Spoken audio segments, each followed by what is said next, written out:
Fractional investment నుంచి వచ్చే rental income పైన ట్యాక్స్ ఎంత పడుతుందో తెలుసా?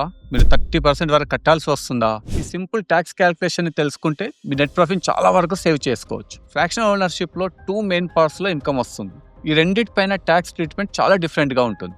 Number 1, rental income tax. మీకు రెగ్యులర్ గా వచ్చే రెంటల్ ఇన్కమ్ ని ఇన్కమ్ ఫ్రమ్ ప్రాపర్టీ లాగా ట్రీట్ చేస్తారు. దీంట్లో ఉన్న బిగ్గెస్ట్ బెనిఫిట్ ఏంటంటే 30% స్టాండర్డ్ డిడక్షన్ కంపల్సరీ మీరు క్లెయిమ్ చేసుకోవచ్చు. ఫైనల్ అమౌంట్ మీ రెగ్యులర్ ట్యాక్స్ స్లాబ్లో ట్యాక్సబుల్ అవుతుంది.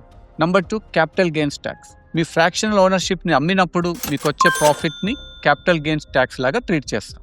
మీ holding period more than 2 years అయితే మీరు long term capital gains tax, less than 2 years అయితే మీరు short term capital gains tax కట్టాల్సి ఉంటుంది. మీకు ట్యాక్స్ రేట్స్ తెలుసు కదా. Long term capital gains tax is 12.5% and 20% with indexation benefit. And short term capital gains tax is as per your tax slab. దీంట్లో ఇంకో hidden benefit కూడా ఉంది. మీకు ఏదైనా హోమ్ లోన్ ఉంటే దానికి కట్టే ఇంట్రెస్ట్ని ఈ రెంటల్ ఇన్కమ్కి అడ్జస్ట్ చేసుకోవచ్చు. ఇది ట్యాక్స్ లయబిలిటీ చాలా వరకు తగ్గిస్తుంది. దీంట్లో ఎలాంటి డౌట్స్ ఉన్నా, క్వశ్చన్స్ ఉన్నా కామెంట్ చేయండి.